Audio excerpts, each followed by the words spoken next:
are listening to another episode of the Vincast, Australia's premier wine podcast. I would just like to thank everyone who entered the competition to win a bottle of the Best Bin O Shiraz 2014, thanks to best sellers in the Grampians region, off the back of the episode of the podcast with Viv Thompson.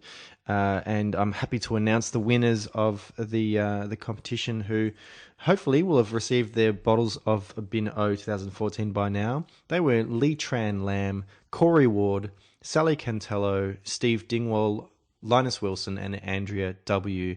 Congratulations, guys. Thank you so much for your support of the podcast and for your support of Bests, and I hope you enjoy your bottle.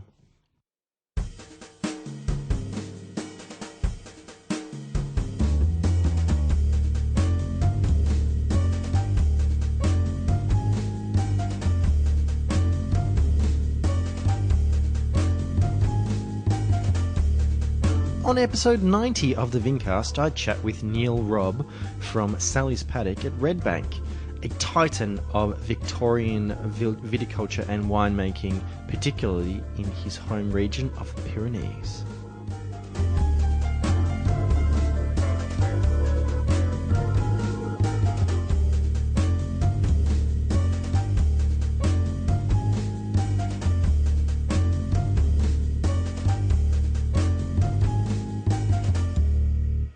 Hello there, Vincasters, and welcome back to another episode of the Vincast.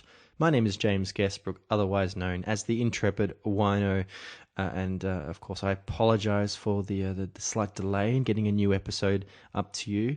It hasn't been easy to chase down guests, but thankfully I've actually had quite a lot of people recommend people they'd like to hear from on the podcast, but also people who'd like to share their story, because that's what the Vincast is all about. It's about interviewing or just casually chatting with people who might come from a different part of the wine industry, so that they can share their story and their philosophies. So you can find out, how you might want to get into the wine industry, as some of the listeners have told me that they do. They love hearing about people from different backgrounds.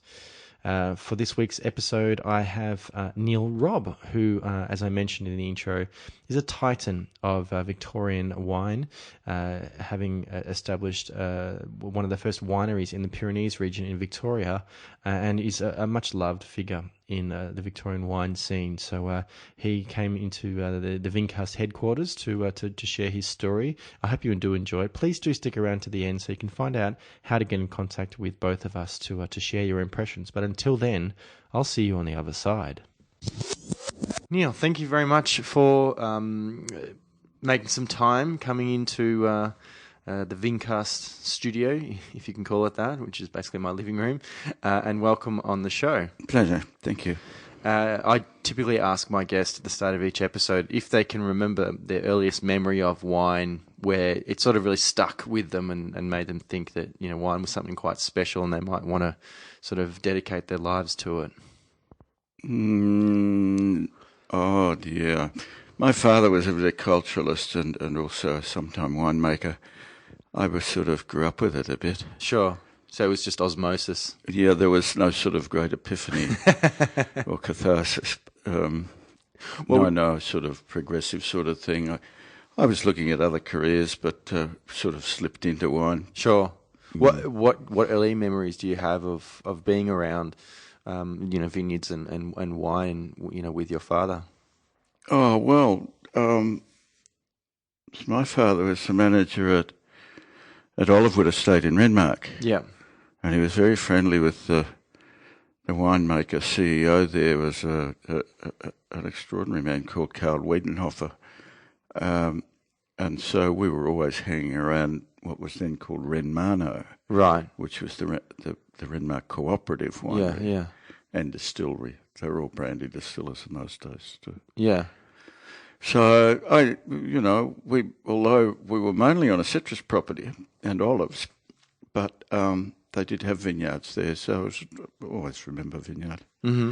But then my father was headhunted by McWilliams, who owned Mount Pleasant Vineyard in the Hunter Valley, and he went up there. So I remember all that quite well. Maurice O'Shea was still alive. he spent some time there, Far out. but lived in Newcastle. So I remember all that, like that was the 50s. And he was employed to basically work in the vineyards? My father, he was the vineyard manager. Yeah. But Maurice O'Shea had sold to McWilliams some years before, Yeah. and he was doing less and less, I think. Certainly not much in the vineyard sense that I recall, but he would be there for vintage. Mm. And so you grew up in the Hunter Valley itself, or that at the Colburn, at the winery, yeah. That very formative. Yeah, well, period. the world was different then, of course. It was much more primitive sort of winemaking system. It was very basic there. Yeah. And then, again, my father he left there shortly after O'Shea died. Right.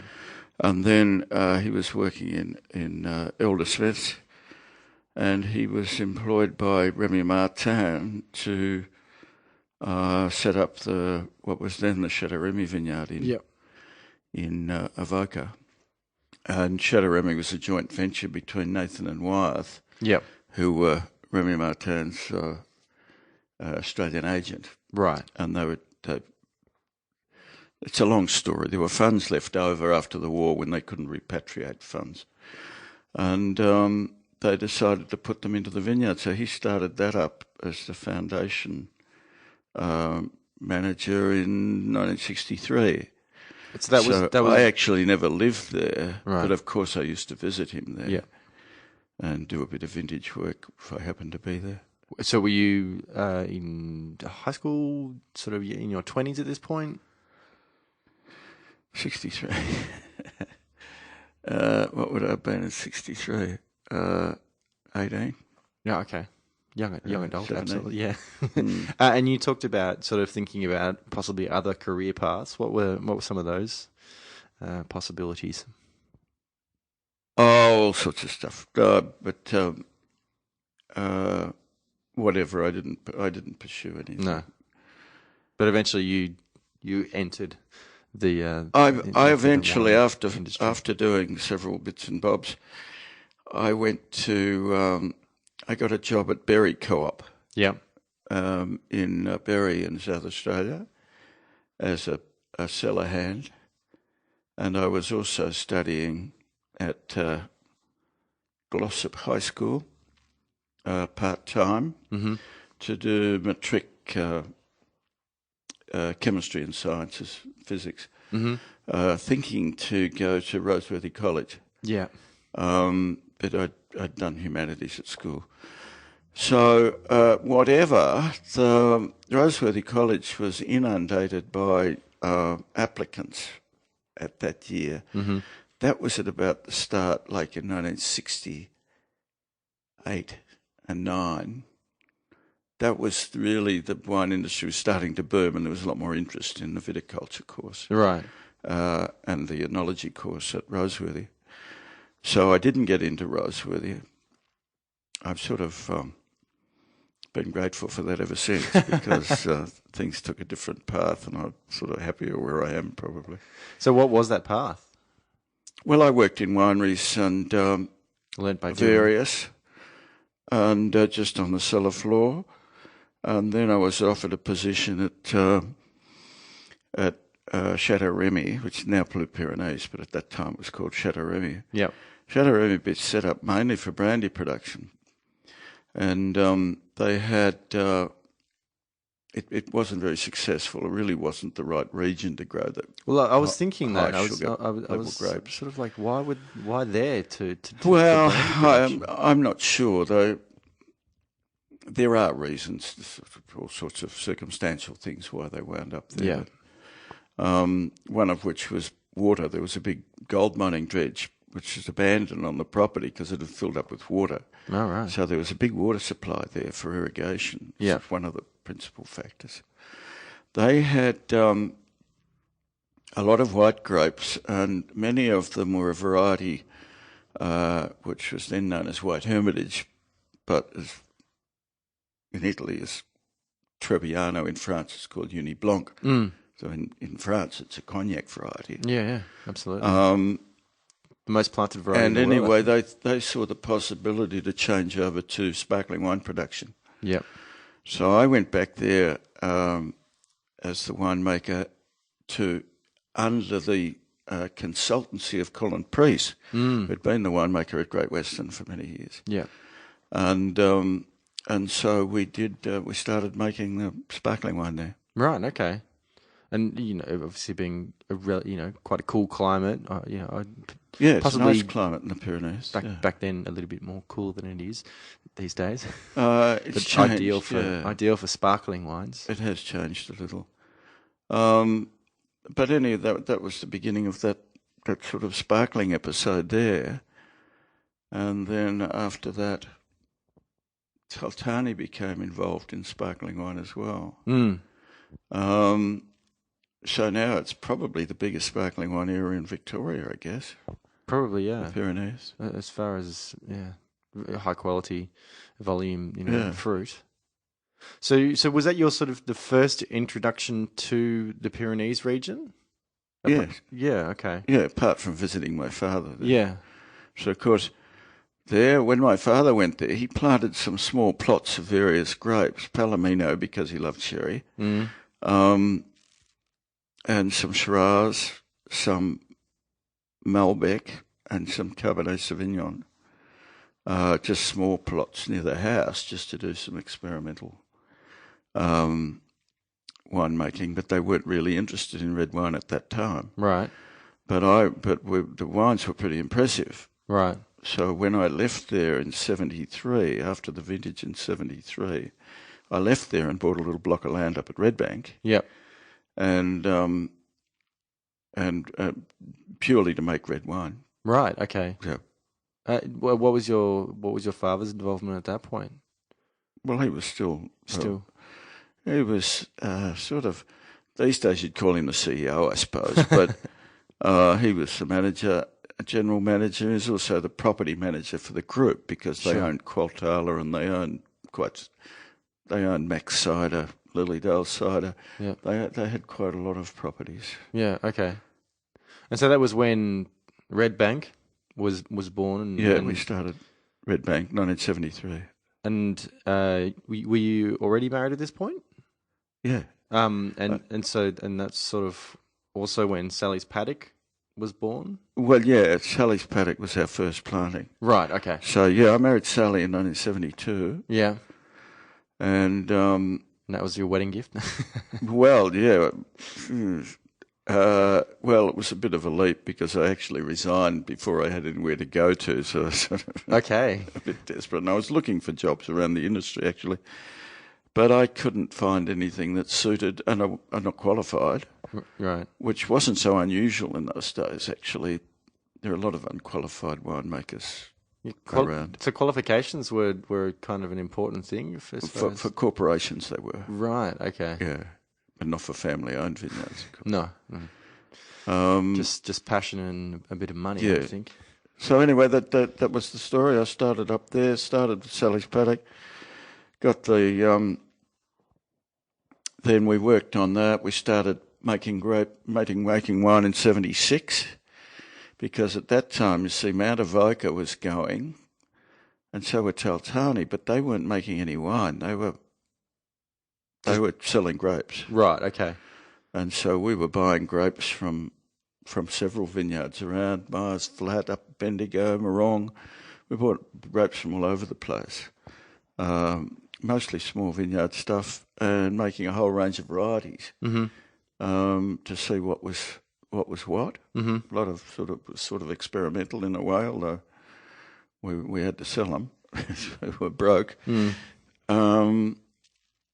And then at the same time, we're sort of formulating the concept for the Sally's Paddock wine, and when we continuously planted so as to get what I conceived to be the blend that we wanted. Yeah, okay. And we've sort of adapted it slightly since.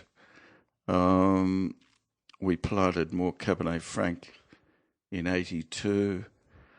we planted another 4 clones of Cabernet and 2 clones of Cabernet Franc in 1980, I think, and then we planted some Merlot in about 86, just to fill in a bit of below the dam, so I wouldn't have to slash it. So was it the 3 grape varieties? It's Cabernet Sauvignon, Shiraz, Cabernet Franc, Merlot, and Malbec. Right. Okay. The original Sally's Paddock, the lower part was promiscuously planted, so that's a mixed vineyard. Okay. And then since then we've planted like set blocks of known varieties, so it gives us more options for blending in the winery. Was the idea to make one wine, or did you sort of have an idea about the blend of varieties you wanted in the vineyard? The idea was to make a generic wine style. Previously, there'd been some blending. There wasn't much Cabernet in Australia until Max Lake started up in Lakes Folly, and generated the whole interest in boutique winemaking here and overseas. Sure. And then there were of course there were Cabernet Sauvignon at Coonawarra. So a very popular wine style was Cabernet Shiraz. Yeah. But often Cabernet Shiraz was actually Shiraz Cabernet. It was just the way it was described. It wasn't the intention of deceiving. It was just the way it was described. But that blend was always very popular. So I was looking at that. And at the time, the Californians particularly, but it had sort of bled over to Australia, everybody was very interested in 100% varietals. Yeah. So you have 100% Cabernet, you had 100% Shiraz, and people would ask for them and worry about it, and blended was a sort of a dirty word, really.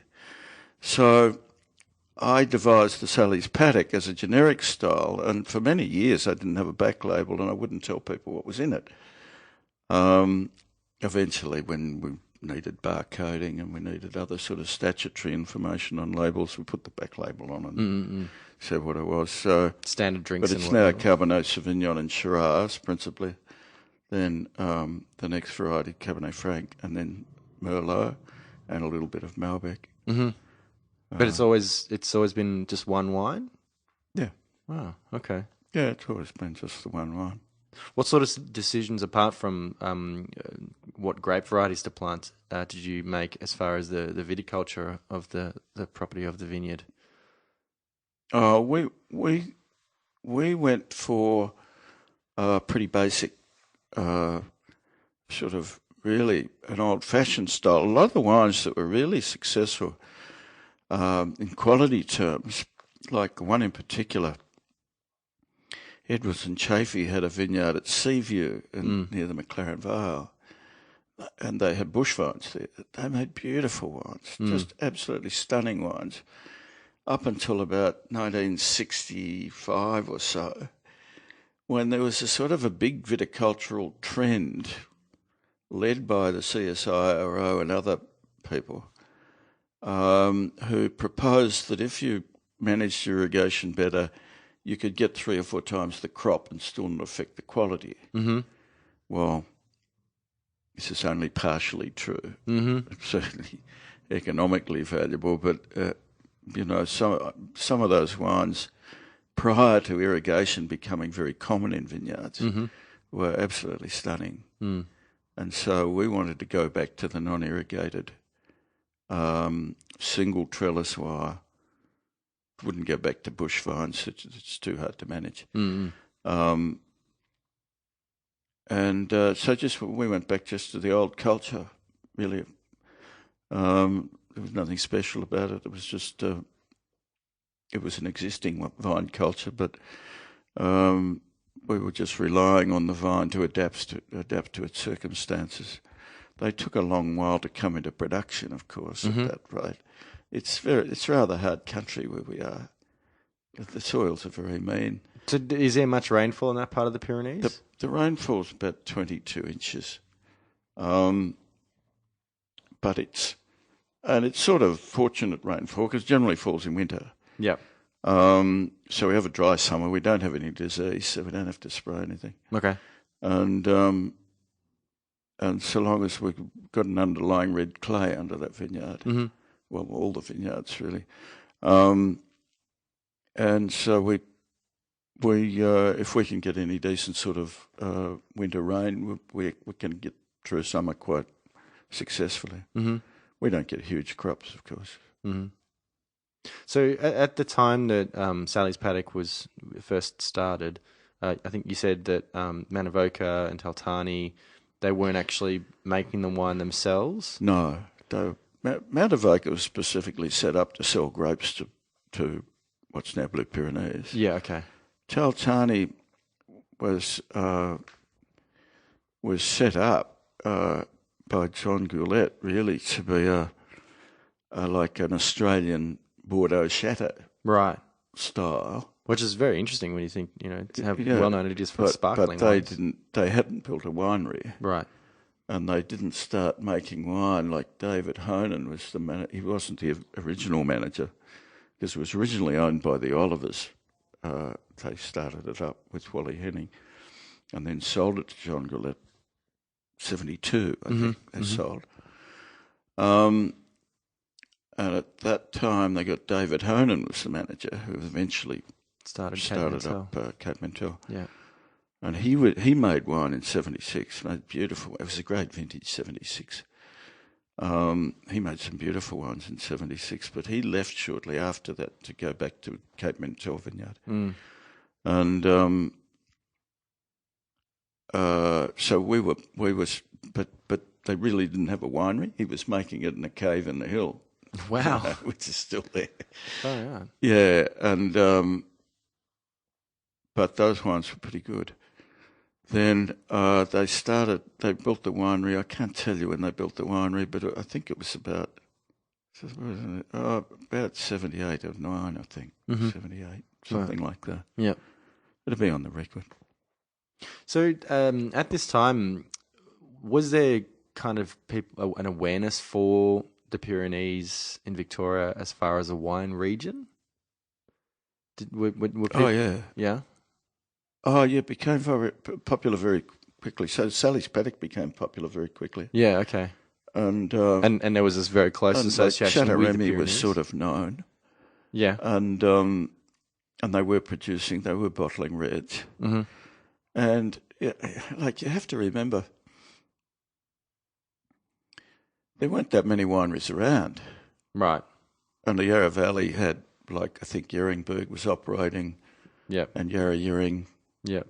Mount Mary. And maybe Mount Mary. I think that was Peter McMahon might have been going at several, but that was about all there was in the Yarra Valley. Yeah. And there were only about 6 or 8 boutique wineries. Yeah.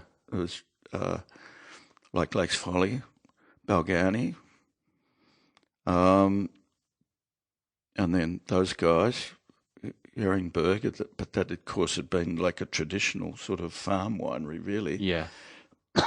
It had always been there. But the actual, like Bailey Carrodus at Yarra Yering and Doc Middleton, so they created a lot of interest. Right. The boutique wineries and Sally's Paddock. So we sort of became well known very quickly. Sure. At that time. Sure. I mean, when Roy Moorfield had the first Victorian winemakers exhibition in, what year would that have been in? 1979, I think. There were 35 wineries there. From Victoria? They were all the wineries in Victoria. Far out. 35 wineries. That was it. And now there's 840 that we know of. Not to mention all the little brands that, people who just bought some grapes and, trying their hand at wine. Yeah. So at that time, the Pyrenees was very well known because there were so few wine regions. Geelong hadn't really started. And, of course, Bester at Great Western, and Great Western was there. Yeah. And Rutherglen was there. Yeah. But that was it, pretty much. Mildura, of course, there were that, and there was there were wineries at Shepparton, but they were sort of, bulk sort of producers, volume producers. Yeah. So the small boutique wineries attracted a lot of attention because we were creating a whole new quality style. So to a large extent, off the back of this, was when, in the 1980s, when there was a lot of, new wineries being established, new vineyards being planted, companies, both Australian and overseas, invested and started wineries, like the Yarra Valley just really took off in the 1980s. Yeah. But in the 70s and early 80s, there was a lot more taste for red wine? Well, yes, it was before French benefits tax. So, and business by and large was booming. Yeah. After the credit squeezes in the 60s, the economy really took off. The whole complexion of business changed really. Yeah. And became much more modern. Mm-hmm. And a lot of business happened over lunch. And it was the so-called baby boomers were really most interested in wine and took it up with a vengeance. Yeah. And the bag in the box came out, and of course that was it for the barbecue. You just grabbed and picnics, grabbed a pack, and a lot of people you wouldn't have taken for typical wine drinkers really became interested in wine and started to buy expensive wines, and that was when the whole thing took off, really. Mm-hmm. So, when the sort of the brand, I guess, launched, was it just the one wine? You said you were buying other fruit as well, and playing around? We had, and still have, a range of varieties, but we don't take many grapes from other vineyards these days. Sometimes, sure, yeah, we were getting some Pinot from down the road for export, and the vineyard next door, we're buying some Shiraz from them, and sometimes Petit Verdot. But we're really not particularly interested in that, but we have quite an export business, and so sometimes it's easy to buy grapes. Mm-hmm. So how long did it take to sort of establish an export business? What was your first export customer? What was the country that it went to first outside of Australia? I think it was Shanghai in 86. Wow. Yep. And then we sold into London, and we got spread around quite a bit then. Now it's all changed, but most of our exports in China by volume, not by value. We lost America in the GFC and all that. The Australian dollar brouhaha about the overripe, fruit bomb wines. Parkerized wines. Yeah. Well, that sort of wrecked us there. Even though we don't make that style, it sort of ruined the market. It wrecked Australian wine, unfortunately. Yeah, that became the kind of the association. Well, now is the other association is the sort of Yellowtail Association. Yeah. Critter wines. And but it's coming back. I mean, people get around, people travel these days, so the Americans are coming back on the quality wines. I'd like to get back into the East Coast anyway. Yeah. But yeah, we were selling wine. Japan, Hong Kong, of course. Singapore was a good market then, less so now. England, but now it's altered. We sell a lot of wine to south of France and Germany. Wow. Nothing to England. South of France and Germany. South of France takes all our cheap Pinot Noir, and China takes all the expensive Pinot Noir. Right. Germany takes a lot of Shiraz. We sell into five-star hotels there, with their export brand, and a little bit of Sally's Paddock, mainly to Monaco, Cannes, around that part of the world. A little bit to Japan, a bit to China, a bit to Hong Kong, but we had a lot of sales into China, but private sales to companies mainly. After the crackdown, we're doing more distribution business, but we're doing it through our Hong Kong agent. Yeah. because it's easier to manage that way. We still get a lot of private sales, mainly companies that bought gifts, What else have we got? A little bit Japan. And not much to Singapore. We'll probably start up again in Singapore this year. Mm-hmm. And we want to make a bit of a drive later in the year to try and get back into business in New York. Mm-hmm. So over the years, how did Sally's Paddock and how did the wine, I guess, philosophy change? Did it change very much? No, not particularly. No? No, not, well, a little bit more sophisticated.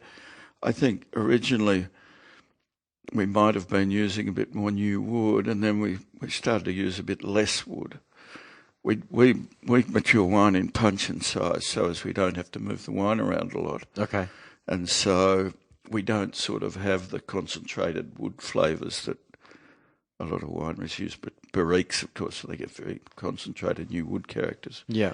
We never went much for the new wood character. Some of it in balance is desirable. Yes. I think with some of the bigger vintages like 2016, particularly good vintage, I think we'll probably invest a bit more in, we might go up to 30% new wood, for instance. Okay. For some of those wines. Really spectacular Malbec in 2016. I think it was really worthwhile investing in some new wood for them. Yeah. But that philosophy sort of moves according to the circumstances. Of really. course, yeah. Depends on the vintage a bit. But no, in a general sense, the philosophy stayed the same. We still want to make a wine that's drinkable. A lot of people sell us Sally's Paddock, and it does improve with age. Yeah. And a lot of our wines improve with age. But in the end, they've got to be drinkable. Yeah. It's got to be drinkable within a reasonable time frame. So you want people to be able to appreciate them in their youth. If they want to drink them now, they should be able to enjoy them. But that the wine also can see benefit with some cellaring. Well, it depends on your palate. A lot of people these days are used to drinking young wine, so they're quite happy with it. Yeah. And when this wine, when it's young, is quite palatable, but it goes through a bit of a dumb period often. Yeah, okay. While it's maturing, and then it takes about 8 to 10 years to come out of it, and then it matures properly and starts to look really good. Sure. As a mature wine. But because of, for various circumstances, there's a whole generation of people, 2 generations, who are actually not used to matured wines. No. And they're looking for a lot of the young winemakers making a lighter, fruitier style. Yeah. That's very easy to drink. And I think economic circumstances are forcing that too. People are obliged to do their stock turn quickly. Sure. Because it's pretty competitive. Yeah. But at the same time, I think that younger people do have a taste for those fresher wines. And so I guess if people are happy to enjoy that style of wine, then why not kind of go for that? And as you say, get some return on investment a little bit quicker. The economic complexities of sitting on the wine. There's a place for everybody. It's exciting, I guess. There's all sorts of styles of wine in different regions, and the regions all have different characteristics. Even within the Pyrenees region, every winery has a different viticulture and also a different winemaking technique and philosophy. So there's a big range of wines, and there's 6 main wineries in the Pyrenees and a lot of small ones. Yeah, and there's a lot of diversity in wine style. Yeah, because we just had a couple of major master classes in the Pyrenees on Cabernet. Okay. Because we're coming around to the belief that the Pyrenees is really perhaps the principal Cabernet blend region in Australia. That's one of them. Okay. But in its own style. But it's possibly it's underappreciated as far as a Cabernet blend. Well, that region. Yes, yeah. It's a little bit unknown. It sort of slipped back. Having relatively few wineries, sure, it was never big on promotion. I think Taltani were more interested in export at one stage, so they sort of didn't involve themselves in the group for a long time. Mm-hmm. But the group's got back together a bit more now, and we're doing some more promotions, and we should do better in the future, really. Well, speaking of the future, you obviously have your daughter working. Sasha. How long has she been involved with? 2012. Oh, well, she'd been involved all her life, I suppose, but she did a course at Charles Sturt. Okay. And then she worked in Germany. She worked in California. She went as an intern to a very good winery in the Sonoma Valley. And they got her to come back as the assistant winemaker. Wow. Then I had an assistant, Scott Hutton, who was a great guy. Unfortunately, he got lymphoma and had to have the treatment. He's fine now, but his sort of life is altered, and he now lives in Byron Bay and brews beer. But he, when he eventually said that he wouldn't come back full time, Sasha said she'd come back. Right. So we're in the process of doing the succession thing to give her the winery. Right. Okay. I have other children, but we have other property. So she's been making the wine there since 2012. Right. Okay. And did you strongly encourage her to go and get experience working in vineyards overseas? I encouraged them to go and get a decent job. Get something to actually earn a bit of money from. Yeah, I never really pushed them, but they grew up in the business, made up their own minds, really. Right. And no, I didn't push them to it. It's a bit of a choice. It's a sort of, can be a precarious business. It's seasonal, It can be. Agricultural. But I think, a lot of listeners would probably agree that maybe you're not going to be a superstar, famous person. Maybe you're not going to, be a millionaire. But, geez, you can have a good life. It can be hard work, but you're with other people who are passionate, and you get to drink lovely wine and, very often eat lovely food and visit beautiful wine regions. Yeah, you can do that. A note of caution, though. I mean, I think there's some people who became hobby wineries, wound up investing too much, wound up borrowing too much. And the lifestyle considerations are sort of don't balance out with the trauma and the drama. I think you have to have your eyes open. Yeah, and also I think people look at life in the country. And if you don't grow up in the country, I think it looks different to the reality. Yeah. And people, I think a lot of people have come into that region to start wineries and do this and do that. Yeah. And most of them don't stay. No. It's country life is a bit violent. Yeah. A bit too real. Well, it's okay if you're used to it, but people from outside, some take to it, but often if you grew up in the city, it's not easy to come to grips with it in the long term.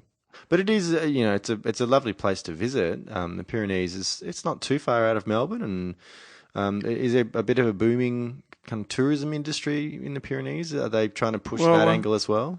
We're right on the edge of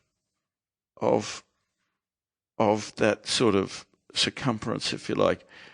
The tree changes haven't quite got to area. Some have, yeah, but not in a boom sense. Not that they're sort of taking over the township of Avoca or right. Although it's always been a place for retirement. A lot of people have retired to Avoca. Yeah. Over the years. No, I think there's sort of sad for the Pyrenees in a way, because when they did the jigsaw system of tourism, Victorian tourism, and they reformed the boundaries of the tourist regions, we actually got left out. Oh. The Pyrenees got left off the map a bit. And we've been we were with Goldfields for a while, and then we were put with the Grampians. Yeah. And now we're going to Ballarat. We're going to become part of the Ballarat region. Okay. They're more interested in having a wine region on their doorstep But, the Grampians had their own sort of fish to fry over there, and we didn't sort of fit into their plan, really, because they're really, they're located on Halls Gap and that sort of tourism. We're just too far away from them, really. Yeah. So we hope for the best in the future, because it's not that far from Melbourne. But you have a cellar door and you're open. Yeah, we've got 7 cellar days? door. We're open 7 days a week. We have a little deli. We do ploughman's lunch and a cheese plate and pretty simple sort of light lunch. We're sort of busy, but at patches, but we could be busier. That's cellar door. Well, part of our model when we set up was to do about, I think it was supposed to be 25% by volume cellar door, which would have been about 30% by profit or more. Yeah. And it's not that at the moment.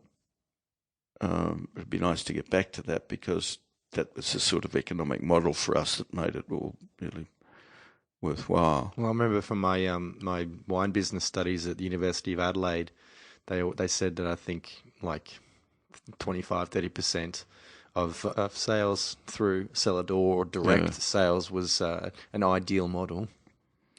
Yeah, well, of course, with the proliferation of wineries right across Victoria, particularly Geelong and Mornington and Yarra Valley, I guess, they get a lot of attraction. Of course, the major hotels and the tour operators really want to get people back into the city. Yeah, day trips. That night, so it suits them to have the wineries much closer. Yeah. I don't know that we're that unhappy about that in our area. I don't think we're that sort of a tourist region, really. We've got a different sort of an experience. But we're getting more and more like the four-wheel drive sort of group. Oh, yeah. Of tourists, that are brought in by some of the operators. But they tend to be smaller groups, and or the minibus sort of tour. That sort of suits us better. We don't want we're not equipped for a big volume of people through the place. Oh, believe me, I worked for a year and a half in the Shandong cellar door. Weekends were fun. They put a lot of people through. Yeah. A lot. But look, I would absolutely recommend people head out to the Pyrenees, because it is a beautiful region, and I think it is. I feel that it's a bit neglected. It's not a region that gets talked up enough in Victoria, because the wines are extraordinary, and I'm sure you're going to find some wonderful hospitality if you do visit. But I just wanted to say thank you very much for making some time to thank you, James, today, and for sharing. It's interesting, but very few people take an interest these days. Well, that's why I want to introduce people to all the wonderful stories and all the wonderful personalities. But can you let me know? Do you do much sort of online apart from the website? Are there any Facebook accounts or that kind of thing? Yeah, the winery has a Sally's Paddock. There's a Sally's Paddock Facebook address. There's www.sallyspaddock.com.au website. Yep. We do online sales on the website. Okay. And the Facebook is just for information, sort of, just to stay connected. Interest. I think that's just Sally's Paddock. We might have a Sally's Paddock Twitter address too, but I'm not sure what happens on that one. I have enough trouble dealing with my own tweets. But yeah, otherwise, really, it's just a question of visiting. Yeah, absolutely. There's a Pyrenees.org website for general Pyrenees information. There's a good tourist information centre in Avoca. So we're not hard to find, and we're only 2 hours from Melbourne, really. It's not that far. Come on, guys. No excuses. But thank you very much, and I look forward to coming to visit myself. Yeah, thanks, James. Ladies and gentlemen, thank you for listening to this episode of the Vincast. I have been James Scaresbrook, otherwise known as the Intrepid Wino, and of course thank you to Neill for his time and his fascinating story. I do hope you let him know how much you enjoyed this episode. Of course, you can follow me on social media on Instagram and Twitter. I'm at Intrepid Wino, and the podcast can be found on Twitter at the Vincast. Head to my Facebook page, facebook.com/Intrepid Wino. Hit that like button and you'll get all the updates as I share them. I'd love for you to visit me on YouTube and the Intrepid Wino channel, where I post lots of videos, including many, many Let's Taste videos. And I'll also be sharing my Let's Taste of the Sally's Paddock very soon. If you could subscribe to the podcast, that's the best way to stay in touch and make sure you get the newest episode as it becomes available. And if you do subscribe on iTunes or any other podcast sharing app, please do give me a rating and a review, because it's great feedback and it helps grow the podcast. All that information is available on intrepidwino.com, as well as lots of different writings that I've done in the past. And I'd love for you to get in contact and share your impressions. I'll look forward to having you on future episodes. But until then, bye.